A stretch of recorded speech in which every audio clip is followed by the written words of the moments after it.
인류 문명의 새로운 패러다임에 대한 탐구 42차 세미나를 시작하겠습니다.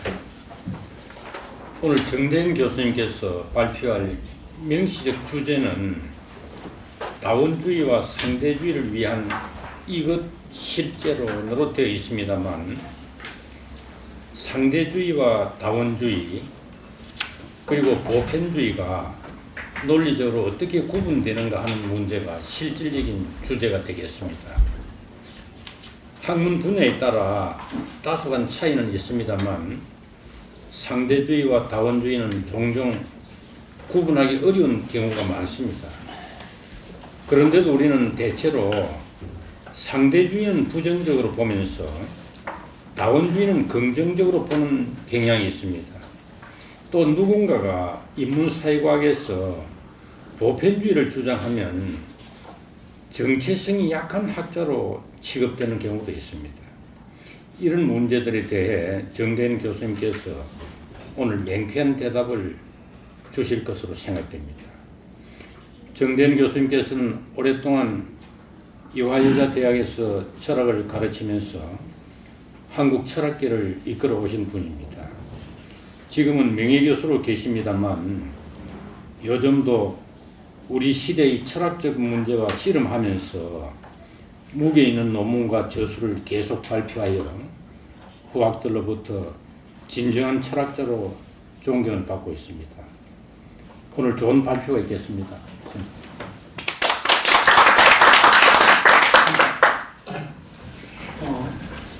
이항구 원장님의 서두 말씀이 저희 논문의 문제의식 그리고 방향을 잘 요약해 주셨습니다. 다원주의와 상대주의는 현대 문화의 삶 속에 깊숙이 들어와 있는 친숙한 개념입니다. 그러나 이를 지지하건 비판하건 간에 이 개념은 익숙하면서 또한 애매모호하여 여기에 여러 차원의 혼란이나 오해가 존재합니다. 사전은 다원주의를 개인이나 여러 집단이 기본으로 삼는 원칙이나 목적이 서로 다를 수 있음을 인정하는 태도라고, 상대주의를 모든 진리나 가치 따위의 절대적 타당성을 부인하고 모든 것은 상대적이라고 주장하는 사상이라고 풀이합니다. 이는 틀리지는 않지만 애매모호성을 가중시켜 혼란이나 오류에 이르게 합니다. 두 용어에 대한 자급적 규정을 해보겠습니다. 다원주의란 세계나 그 특정 부분을 설명하는 참체계가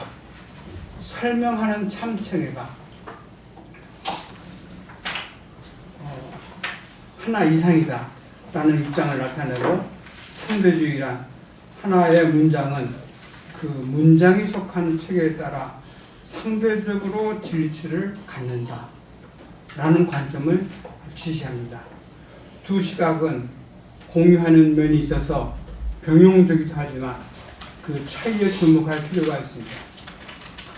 체계에 대한 한 해석에 의하면 다원주의는 체계가 달라지면 모든 대상과 모든 성질 같은 것이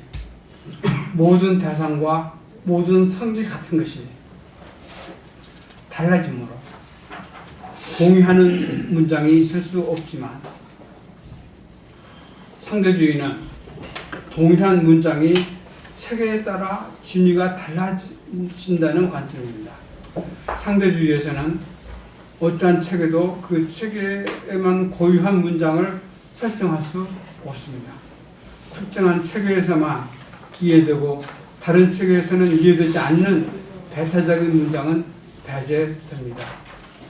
상대주의는 이 점에서 투명한 관점입니다. 다원주의는 두 체계 간의 동일한 문장 공유나 동일한 대상의 공유를 요구하지 않지만 동일한 대상 같은 것의 공유는 요구할 수 있습니다.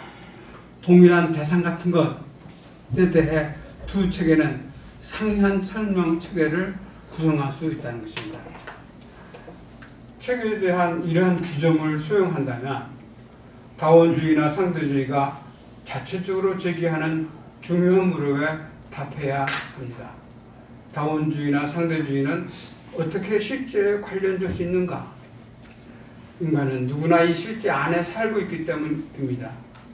개연성 있는 해명이 제시될 때까지 다원주의나 상대주의는 인간의 지성적 개념의 공간에서 마땅한 자리를 얻을 수 없습니다. 이러한 지성적 과제의 우선성 때문에 많은 사람들은 다원주의를 기피하거나 상대주의를 폄하한다고 생각합니다. 데이비스는 상대주의를 비판하지만 상대주의를 싫어하는 사람은 많지만 상대주의를 철학적으로 반박하거나 비판하는 철학자는 그렇게 많지 않습니다. 보기가 힘듭니다. 제가 보는 대로는 데이비스는 유일하다고 생각합니다. 데이비스는 상대주의를 반대하는 일관된 철학을 제기하였습니다. 그는 지층은 이론에 따라 인식론적으로 순혈배치를 달리할 수 있기 때문에 불가해하다는 타인적 논제를 수용하면서도 지층이 번역 교본에 따라 존재론적으로 상대화된다는 콰인의 논제는 거부합니다. 그는 지층 없는 의미론을 구성하는 원초적 해석론을 제안하여 어떠한 것도 언어이기 위해서는 인간 언어로 번역될 수 있어야 한다는 인간 공유의 언어론과 존재론을 주장합니다.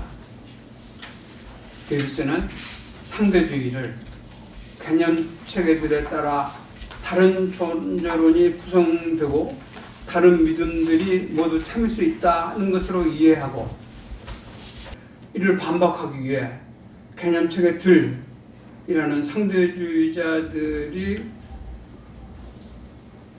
도입하는 그 장치, 개념 체계들이라는 그 장치, 그 의의 자체가 불가능하고 불가해하다는 논의를 구성합니다. 그의 논의는 T1, 어떤 체계가 우리의 언어로 번역되지 않는다면 그것은 언어가 아니다. T2, 우리 언어 이외의 개념 체계는 가능하지 않다. 라는 전제들로 요약될 수 있습니다. 그렇다면 상대주의는 가능하지 않은 것입니다.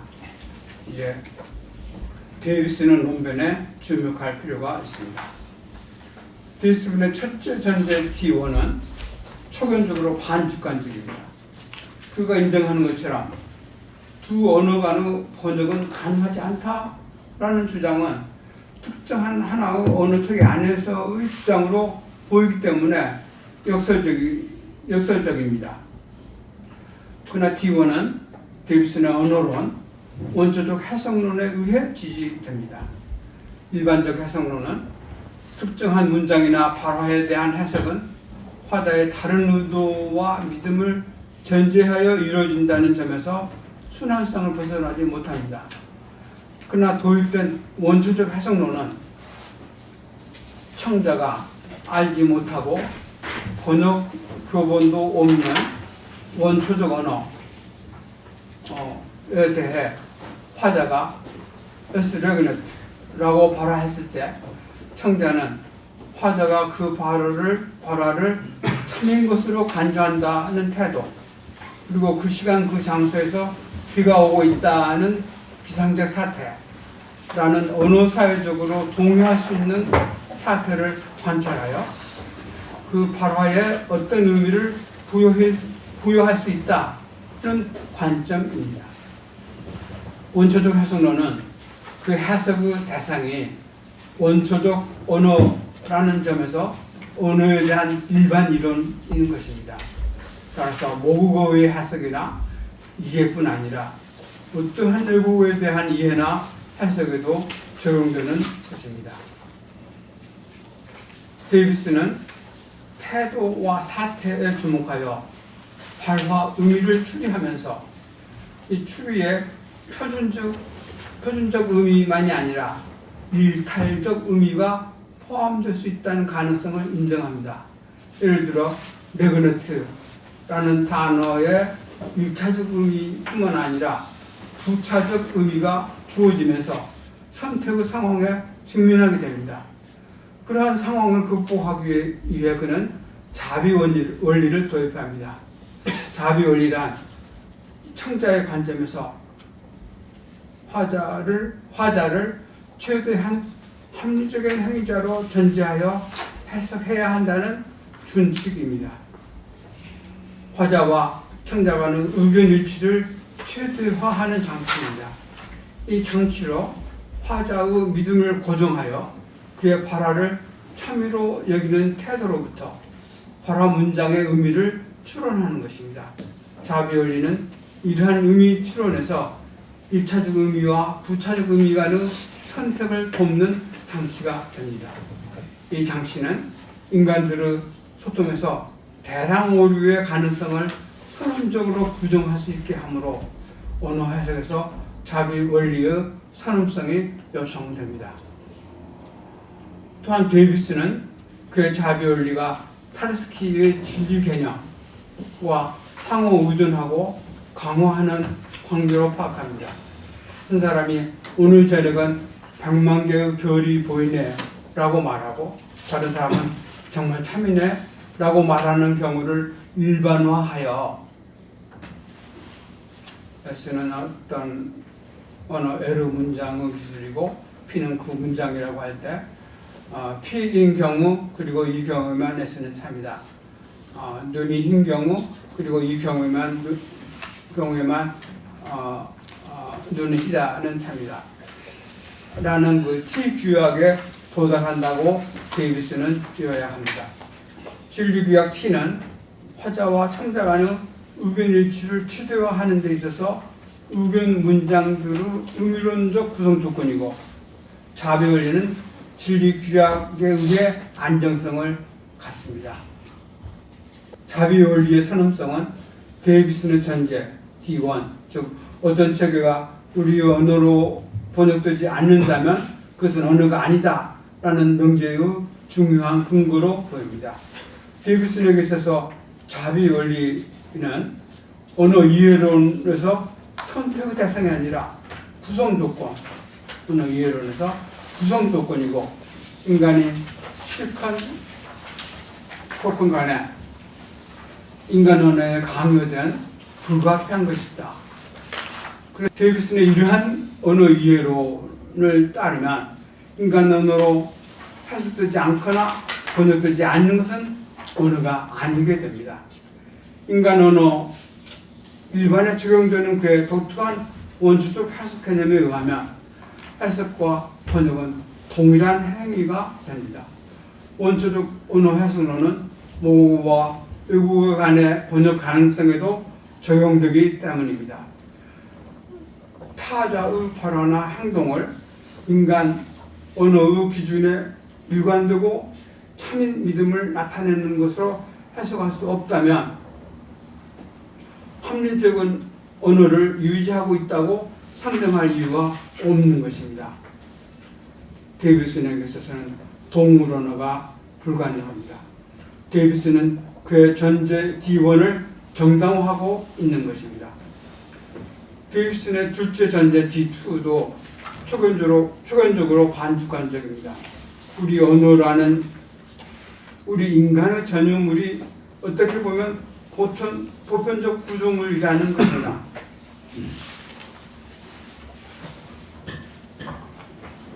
사회제도는 인간 중심적으로 구성되지만 어떻게 언어까지도 인간 중심적으로 제한할 수 있을 것인가? 데이비슨의 둘째 전제 D2를 지지하는 적어도 두 개의 논의를 구성할 수 있을 것입니다.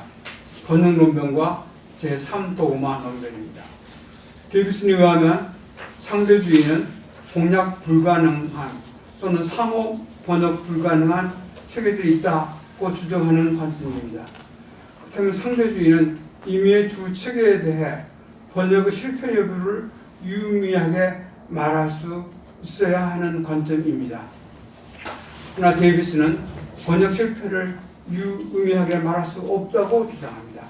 데이비스는 사태와 문장 간의 관계에 대한 팔스킬의 T 규약은 우리 인간 언어에서 불가피하게 유지된다고 합니다. 데이비슨에게서 진리는 비인식적이고 원초적이기 때문입니다.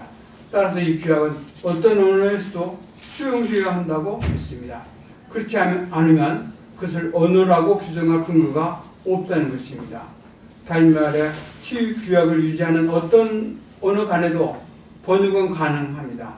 따라서 T 규약을 유지하지 않는 것이 있다면 그것은 언어가 아니기 때문에 그것이 우리 언어로 번역되지 않는다는 번역 실패라는 수식어는 이해되지 않는다는 것입니다. 결국 번역 불가능성에 근거한 상대주의의 다원적 개념 적성은 이해될 수 없다는 것입니다. 현재 D2를 위한 데이비슨의 제3 도구만 논변은 무엇인가요? 분석 판단, 동업 판단의 구분과 진술의 감각 환원이라는 콰인의 경험주의의 두 도구마에 대해서 데이비슨은 체계와 내용의 이분법이라는 제3의 도구마를 첨가합니다. 인식 내용은 개념 체계에 의존한다라는 명제는 칸트 이후 경험주의의 신조였습니다. 그리고 상대주의는 이러한 도구마에 따라 경쟁적인 두 개념 체계에 대해 어떤 것이 참이라고 할 객관적 근거는 없다라고 한다는 것입니다. 그러나 데이비스는 체계와 내용의 이분법이 유지될 수 있기 위해서는 언어 의미와 내용 믿음 간의 언어 의미와 내용 믿음 간의 이분법이 전달되어야 한다고 믿습니다. 그는 의미 믿음 간의 상호 의존성을 주장하고 타자팔화의 해석과 그 명제 태도의 개발하는 동시적이라는 점에 주목합니다. 실제로 믿음들의 세밀한 구분과 차이는 언어행위나 문장 해석 없이 불가능하다는 것입니다. 반면 상대론자는 개념체계의 차이와 믿음의 차이에 구별을 할 수 있는 것으로 상정합니다. 어떤 문장을 승인하거나 부인한다는 것은 체계의 차이이지만 어떤 경험적 근거를 수용하거나 거부하는 것은 내용의 차이라는 것입니다.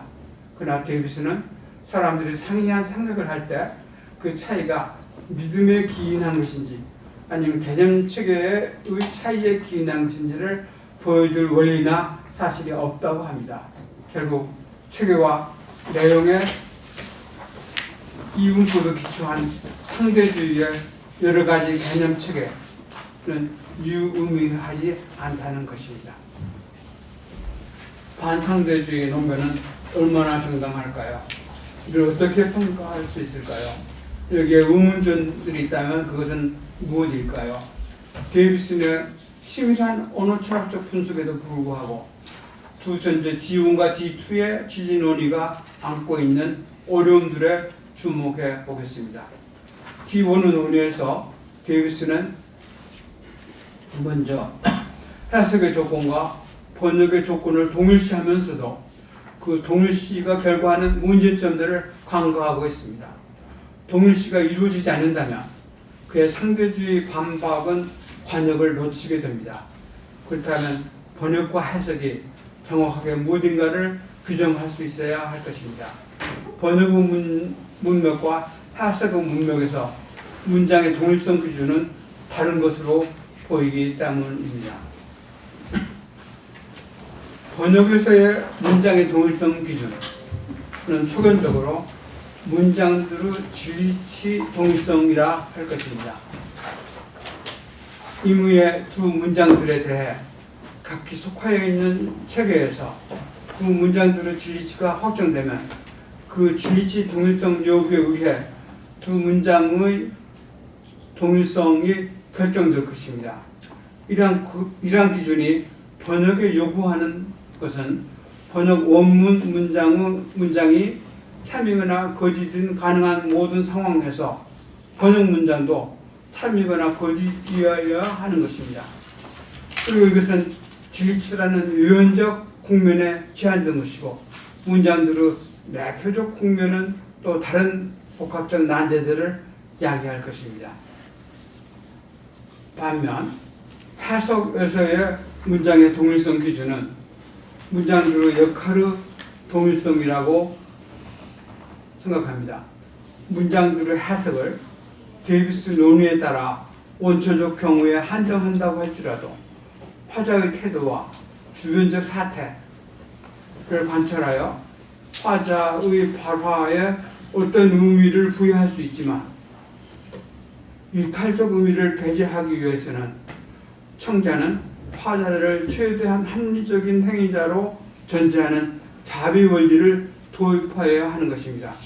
번역에서는 문장들의 외연적 진리치에 호소하여 문장들의 동일성을 구할 수 있지만 해석에서는 문장들의 동일성을 구하기 위하여 자비 원리라는 믿음, 소망, 의지 같은 다분히 내포적 요소들을 도입하여야 하는 것입니다. 데이비스는 그의 둘째 전제 D2를 위해 적어도 두 가지 논의를 하고 있습니다.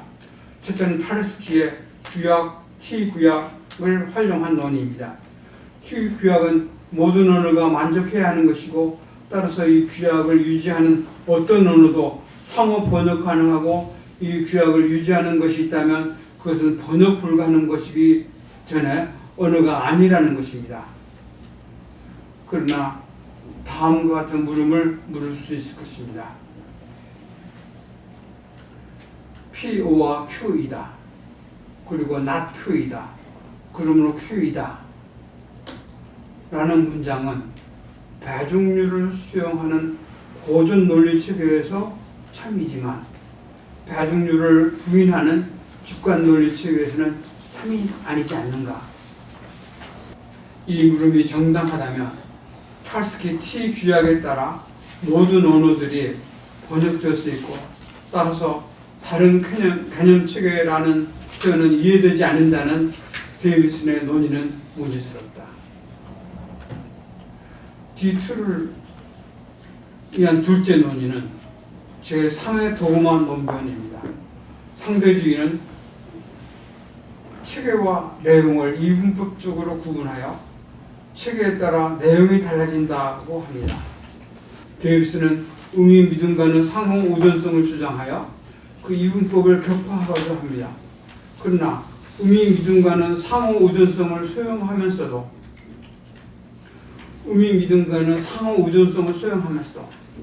다음과 같은 명제에 동의할 수 있을 것입니다. 체계의 중심으로 갈수록 내용이 체계 의존적이고 변방으로 갈수록 체계 비의존적이다 라는 명제입니다. 물리학 이론이나 종교 체계들이나 그 중심에 갈수록 그 체계의 고유한 성격을 드러내고 변방에 남을수록 다른 체계에 더 열려있는 국면을 만나게 됩니다. 그렇다면 이 명제는 체계와 내용의 분리 가능성을 전제하는 것입니다. 이 꺽쇠를 친 이 명제는 체계와 내용의 분리 가능성을 전제하는 것입니다. 분리 가능성이 유지될 수 없다면 이 명제도 무의미해야 할 것입니다. 그러나 이 명제는 유의미합니다. 따라서 데이비슨의 제3도구만은 정당하지 않아 보입니다. 자원주의와 상대주의를 지지하기 위한 최선의 논의들이 있다면 그 중에 하나는 실제라는 개념을 어떻게 살 수 있는가의 논의일 것입니다. 자원주의나 상대주의가 언어적 질서이기 때문에 그 방향의 언어 질서는 실제 개념과 어긋나 보이기 때문에 더욱 그러합니다. 이러한 문제 상황에서 묻게 되는 물음은 언어와 실제와의 관계 탐구를 어디에서부터 시작할 것인가 입니다. 그러한 관계 탐구의 출발점은 전통적으로 지층이라는 개념이었습니다.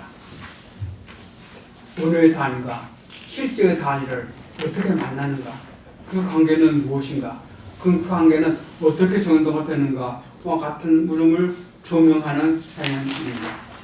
지침 개념. 소박하게 말하여 한국어 공동체가 걸터 앉는 기구를 걸상이라 부르고, 그리고 이 기구와 걸상이라는 기구 간의 연결을 어떻게 할 거냐라고 할 때, 이 사물기구와 보통명사 걸상의 연결은 가로로 길게 생겨서 여러 사람이 늘어 앉을 수 있는 거상이거나 한 사람이 앉는 의자라는 의미로 그 기구와 그 기호를 연결한다는 것입니다. 그러나 콰이는 그러한 소박한 지층론에 대해 다음과 같은 원초적 번역론으로 의문을 제기합니다. 언어 교류가 전혀 없는 오지 마을의 부족이 토끼가 지나갔을 때 개바가에라는 발화를 그 마을을 최초로 방문한 그 사람의 언어학자들이 듣게 되었습니다. 이 언어학자들은 각자의 세계관에 따라서 토끼의 시간적 단면, 토끼의 공간적 단면, 토끼의 몸을 이루는 부분들, 토끼 등 번역 후보를 제시했지만 어떤 후보가 옳은 것인가를 결정할 사태나 사실은 없다는 것입니다. 언어학자들이 만난 그 주어진 사태는 모든 후보를 동등하게 만족시키고 있다는 것입니다. 카베가의 논변이 보이는 지층 개념의 불투명성이나 상대성은 개념 체계의 다원성을 가리킨다고 생각합니다. 예를 들어 물리학 체계들의 빛이라는 기호를, 종교들이 하나라는 상징을, 경제 체계들이 자본이라는 개념을 사용하지만 그 체계들이 각기 같은 기호를 사용하면서도 다른 의미를 부여하기 때문에 다른 단어들이 되고 맙니다. 실제에 대한 상량 경험을 부정하게 됩니다. 그러나 크리키의 고정지시어는 지층 개념의 활성화를 가동시켰습니다. 러셀식 지층론에서는 문재인 고유명사는 현재 그가 가지고 있는 속성 주들의 집합 또는 그 집합을 만족하는 대상, 그걸 지칭하지만 미래의 다른 집합을 지칭할 수도 있습니다.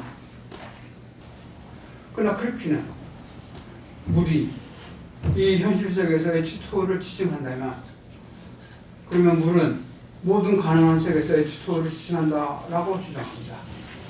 러셀에게서는 본질이라는 것을 유의미하게 부여할 수 있는 대상의 이름이 없지만 크리키에게서는 유의미하게 말할 수 있다는 것입니다.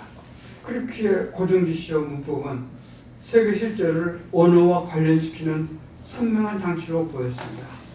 필연성이나 본질주의가 유의미하다면 실제는 그 유의미성에 수반되어야 하기 때문입니다.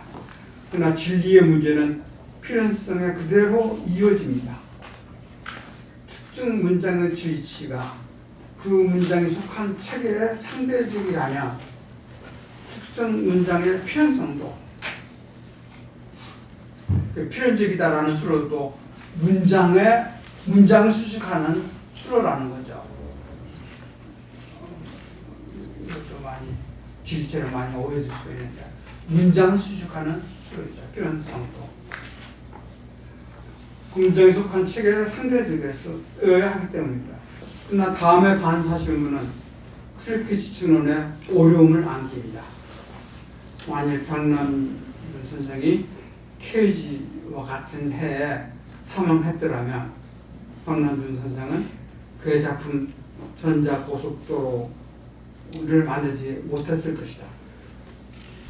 이 반사실문은 박남준이 특정 해에 사망한 가능성과 한 작품을 만들지 못한 가는 세계에 관한 것이지만 두 세계에서 언급된 백남준이라는 기호는 동일한 대상을 고정지시하고 있지 않습니다. 죽은 백남준 D와 살아있는 백남준 A는 동일 대상일 수 없기 때문입니다. 고정지시어 문법은 언어와 세계를 연결하는 장치로서 기대했던 만큼 강력한 장치는 아닌 것 같습니다. 다원주의나 상대주의를 지지하는 최선의 논변 중 하나는 어떻게 실제의 자리를 확보할 수 있는가에 대한 조명일 것입니다.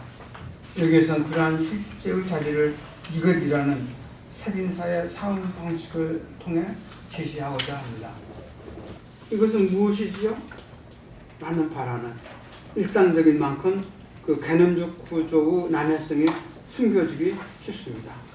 화자는 청자의 개념적 공간을 공유하지 않으면서 어떻게 그 공간의 외부로부터 청자의 공간에 닿을 수 있겠습니까? 이 난해성은 그 공간을 개념적인 공간과 사물적인 공간으로 구분함으로 조명될 수 있을 것입니다. 화자와 청자는 이것으로 지칭되는 것에 대해서 개념적 공간은 공유하지 않지만 사물적 공간은 공유하고 있다고 보입니다. 화자가 이것으로서 어떻게 그의 관심의 초점을 지시할 수 있는가라는 물음입니다. 지시는 표시처럼 특정 체계 안에서 지칭 행위이기 때문입니다. 이를 위한 하나의 고려는 인과 개념에 호소하는 것입니다. 인과 개념은 이론 의존적이라는 관점이 지배적이지만 단순 사물적이라는 해석에도 열려 있다고 보입니다. 단순 사물적 인과 연세를 유의미하게 할 수 있는 방식은 데이비슨의 심신관계론에서 찾을 수 있을 것입니다. 데이비슨은 어떠한 심적 사건도 특정 신체적 사건과 동일하다고 하여 심성 사건과 물리적 사건과의 상호 인과관계를 허용하는 물리주의자입니다. 그러면서도 그는 엄밀한 인과 법칙이 있을 때에만 사건 A는 사건 B를 결과로 갖는 원인이 된다고 하여 엄밀한 심리 법칙이란 없다는 심리의 자율성을 주장합니다. 데이비슨의 인과항으로서의 사건 개념이 너무 좁고 제한적이기 때문에 김재권 선생님의 사건, 사실, 사건 국면으로서의 보다 넓은 인과항 개념을 수용하고자 합니다. 단순 사물적 인과 연세는 개념 체계와 무관한 사건들과는 개항적 연결일 수 있다. 라는 명제를 수용한다면 이것이라는 색인사는 필요한 경우 체계 밖의 사태를 표시하는 외조적 지칭어일 수 있는 것입니다. 이것은 고정지시어나 문맥적 공지칭어의 한계를 넘어서는 장치가 됩니다. 이 장치는 앞에 백남준 반사시문이 제기하는 당혹성을 벗어나게 합니다. 살아있는 백남준 A와 죽은 백남준 D는 인격성 여부로 동일한 대상이 아니지만 양자의 신체 물리적 구조에 따라 개항적 인과 연세의 인과항일 수 있습니다. 또한 뉴턴의 빛과 아인슈타인의 빛은 다른 체계에 의해 달리 규정된다는 점에서 다른 대상이지만 이 대상들은 각기 과학자가 이것으로서 표시하는 체계 밖의 특정 사태에 개항적 인과 연세에 놓여 있었다는 것을 상정할 수 있는 것입니다. 그래야 빛 N과 빛 E의 각 체계에서의 동시는 그 체계의 개념적 구조에 의존하지만 이들이 닿고 있는 체계 밖에 각각의 개별화된 물자체 또 정체성 또는 동일성 여부는 부단한 경험적, 과학적 탐구에 의해 지지되거나 반박될 것입니다. 고전적 개성 원리론은 이미 개별자의 개성, 특성, 특별성에 주목하여 이것임이라는 속성을 논의해 왔습니다. 이 글은 이것임의 존재적 속성에 주목하지만 최에서는 개별화적인 수적인 속성에 주목합니다. 한국 철학자들도 이것임의 속성을 전망할 수 있는 논의를 해왔습니다. 김재관 선생은 외적인 사물 상황과 내적인 지각 상태는 공변적이면서 전자는 후자에 대한 지시사 역할을 한다고도 하고 두 이론의 상충은 공통된 주제의 동일한 국면에 관계한다는 것을 전제한다고도 했습니다. 이항구 선생은 역사학 체계들의 다수성에도 불구하고 이들이 공지층을 통해 역사 실제론에 이룰 수 있다고 믿습니다. 이종원 선생은 그 무엇에 대한 측정이 동일한 조건 하에서 언제나 동일한 결과를 산출한다면 우리는 그 무엇의 동일성을 경험적으로 확인할 수 있다고 봅니다. 이 글은 다원주의와 상대주의는 이거 실제론과 일관된다라는 논제를 탐색한 것입니다. 일관성의 논제를 통한 목표는 물론 다원주의나 상대주의가 철학적으로 흠이 없을 뿐 아니라 인간의 지성적 조건이라는 것을 보이는 것입니다. 이 논제에 대한 하나의 물음은 논제의 이것은 언어에 담아낼 수 없는 그러한 것이면서 어떻게 언어적으로 구성된 실제론의 표적이 될 수 있는가입니다. 비일관성에 빠져 있으면서 일관성을 추정하는 역설에 걸리는 듯합니다. 이 역설적 물음은 나는 나다, 라는 발화처럼 이 논제는 인간 언어의 수용성에서 설명될 수 있을 것입니다. 논제의 이것은 언어 체계에 들어있는 표현이지만 이 표현은 언어 체계를 실제 닿게 하는 아르키미디안 포인트로 수용하는 표현이라는 것입니다. 인간 언어의 수용적 사용을 벗어난 이것은 불가해 합니다. 이러한 프레임이 아니라면 다원주의와 상대주의에 대한 통상적인 유법을 수용해야 합니다. 그러나 그 유법은 그 상장적 다원주의는 수용할 수 있지만 상대주의는 수용하기 어렵다. 생각은 엄밀하게 분석할 때 자연스럽지 않습니다. 이 논제에 관한 몇 가지 관찰들을 덧붙여 보겠습니다. 이들은 다원주의와 상대주의에 대한 특정한 해석을 선택하고 있습니다. 다원주의적이다, 다원적이다, 상대적이다 라는 수로가 두 주의들을 해석하는데 핵심적이라는 관점의 해석입니다.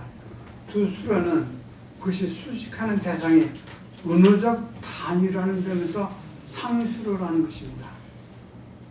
참이나 거짓이 문장을 수식하는 상수로인 것처럼 특정한 사태를 설명하는 참 체계들은 다원적이다. 한 문장의 참이나 거짓은 그 문장에 속하여 있는 체계의 상대적이다. 그래서도 이들이 수식하는 단위들이 언어 단위인 것입니다. 이에 비해 빨갛다, 높다, 사람이다, 슬프다 같은 수로들은 언어 단위가 아니라 시공적인 사태나 심리 상태를 수식한다는 점에서 대상적 수로입니다. 그렇다면 다원주의를 개인이나 여러 집단이 기본적으로 삼는 원칙이나 목적이 서로 다를 수 있음을 인정하는 태도 라고 풀이하는 표준국어 사전의 풀이는 범주 오류를 범하고 있는 것입니다. 다원주의를 심리 상태 또는 관용적 심리 상태를 수식하는 수로로 해가고 있기 때문입니다. 이론주의나 절대주의는 20세기 이전의 세계관을 지배했던 관점이지만 이제 그 설득력이 의문스러워졌습니다. 예를 들어 체계와 인간의 관계로 이들을 대조할 수 있을 것입니다. 이론주의나 절대주의는 이론주의나 절대주의에서는 체계가 하나밖에 없으므로 참 체계, 그 절대 체계 하나밖에 없으므로 체계가 인간의 주인이고 인간은 그 체계에 순주의였었고 순응적일 수밖에 없었지만 다원주의나 상대주의에서는 오히려 인간이 체계의 주인인 관계에 들어갑니다.